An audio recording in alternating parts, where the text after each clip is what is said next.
Tell us about the frightening situations in life when you suddenly realized it was time to leave right now. I was walking with my sister in the local park. We arrived around 3 o'clock and hung around until 9:30, until we saw 3 guys in the same clothes on the other side of the park. I noticed them immediately, but did not attach serious importance to them. We walked for another 2 minutes and I noticed that one of them stopped and stared at us. I immediately had a strange feeling and I told my sister that it was time for us to leave. She understood everything right away and we got out of there. Later that night, an emergency message appeared on the news. And in the stabbing in the park, the suspects were the 3 guys we saw. About 20 years ago, as a teenager, I was riding home on a bike from friends. We all somehow lost track of time and stayed up late, so I came back when it was already dark. I lived about a couple of kilometers from a friend's house. I turn onto one of the roads that leads to the house when suddenly I have a strange feeling. I looked back and saw the headlights of a car stopping at an intersection and slowly turning onto the road I was driving on. There are almost no houses, lighting and so on along this road. As soon as they turned, I immediately rushed into the woods and hid somewhere far from the road. The car slowed down, drove past and moved on. I have no idea what they wanted, but I had no desire to take part in it. A year ago, we had Hurricane Florence in our state. We planned to go out, take a walk on the hill and in places where strong winds were not expected. And for the most part, we paid attention to the news warning. The night before the hurricane, I had an extremely anxious feeling in the abdominal area and I began to beg my father to go to my sister, who lived a couple of hours from the sea. We even had a fight about it, but I eventually convinced him. We returned a week after the hurricane and saw a fallen tree on our house, which was also flooded. A tornado formed behind the house in the forest, which brought down a tree on the roof of our house. After this incident, I always trust my chuiki, no matter how stupid it may seem. When I was a kid, some guy came up to me and started asking me how to get somewhere. I started trying to explain the way to him, when suddenly I saw a van pulling up with the side door open. I immediately ran as fast as I could and didn't look back. I was at the reception of people who suddenly told the guests to continue hanging out in the basement. They smiled, but spoke with aggression, most of my homies, and I immediately left, but there was one of ours who decided to stay. As a result, he was robbed. A few years ago, my boyfriend had his own tire company. One day, without warning, he went to a client's house to have them write a check, as they owed the company a large amount of money. After leaving the house, he was a little worried. He explained this by the fact that there were many brothers of the owner of the house in the house, which is very unusual for him. At the same time, everyone was very nervous. They wrote him a check anyway, and then quickly sent him away. My boyfriend had a strange, uneasy feeling that day. 2 days later, his brother's client was arrested for the murder they committed on the eve of our arrival. Once we decided with a friend to go to the forest, organize a camping trip. There were few of them in that area, and they were all very far from each other. We would have already spent one night there if the place was completely ready and equipped with everything we needed, but in the end we had to look for everything we needed and settle in. We went to the nearest town for food, and when we were returning to our cozy little campsite, we met a man on the road. We crossed eyes with him and immediately felt uneasy. He looked at us with eyes full of hatred, as if we were his enemies, but we had never seen him in our lives. When we returned to the camp, we saw things scattered everywhere. Our bags were lying around the tent, our clothes were scattered. 2 hunting knives were immediately found missing, plus some clothes were missing from our heads. The thought immediately arose that this was done by the guy we ran into on the way to the camp, because this path leads nowhere but to our place. We jumped into the car and drove back to the place where we saw him, but he was no longer there. We drove a little further and came across a gathering place where other tourists were hanging out. Well, we went out and asked their guys, "Have any of you seen the man?" and described him. The crowd of people just stared at us in silence, which made us even more creepy. And then I told a friend, "It's time for us to get out right now." Returning to the car, we saw all our stolen clothes behind the fence. We quickly collected all the clothes, but there was not a single knife among them. Keeping in mind that guy is still there, he has a knife with him, and that there is no one around us. On our nerves, we jumped into a wheelbarrow and quickly got out of there. There's no way we'd stay in this forest overnight. That's about common sense. I call out to people every time I watch horror movies. I'm telling you about hiking. All these rituals are quite harmless.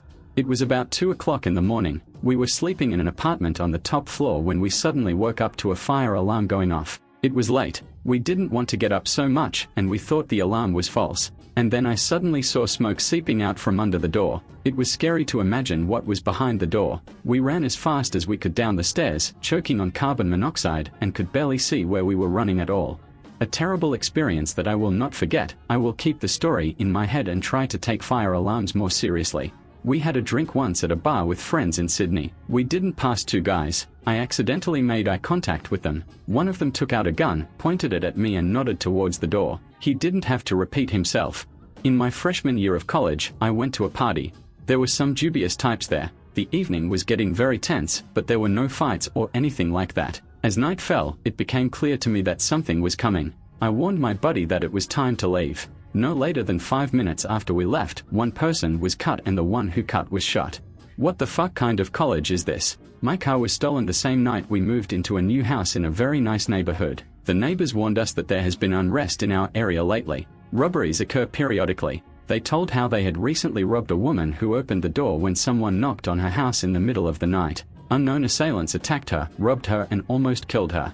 Anyway, after that, we immediately went to the police.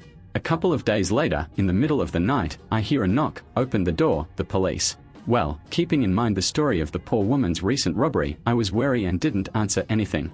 I took the children, took them to a room from which you could enter through the window to the roof. Then I called the police and said that two men were knocking on our door.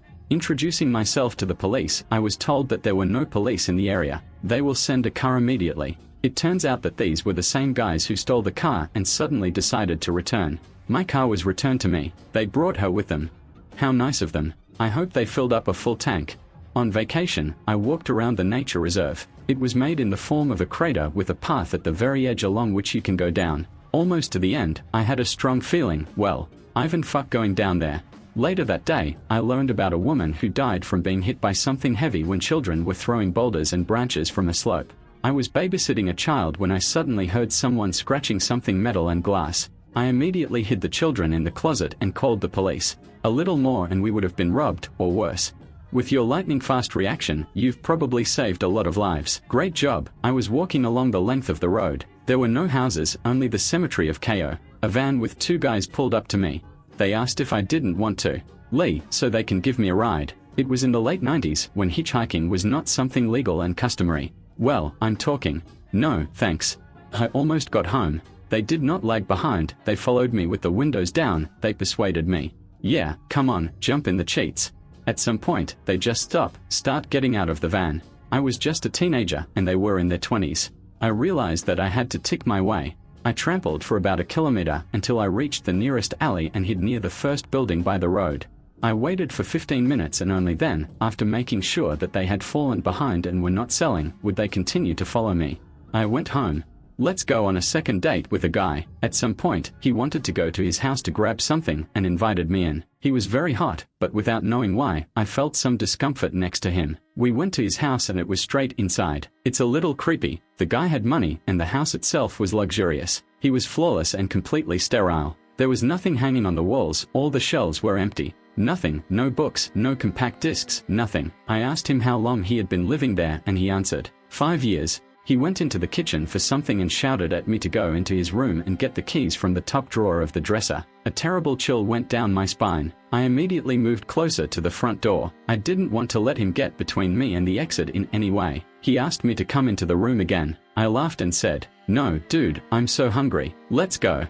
He asked again, this time with obvious irritation, and then I started to turn on the fool. She began to whine that she was hungry and what the hell was he doing there for so long. He was furious. I left the house, walked along the sidewalk, and he had to follow me. We got to the car, and I kept pretending to be dumb. I was a chick and demanded that he take me home. He took it. We drove in eerie silence. When he parked the car in front of my house, he grabbed my face to kiss me. At parting, he bit my lip so hard that I bled, and then he put his hand under my shirt and grabbed my nipple. Fortunately, I pushed him away, fell out of the car and ran home to his angry laughter. As a result, I had bruises on my face and chest, my lip was cut, and I was scared. Because he knows where I live, I'm sure I escaped the attack of a serial killer. It looks like an American psychopath movie. Yeah, that was one of the reasons why I was so scared at his house. Everything that was in my head. This movie. One day I saw a bear cub. In the woods, I turned around slowly and walked away from him with a quick step. You know, I didn't really want to. I was devoured. At the same time, I had to drag my friend by the scruff of the neck, because he was.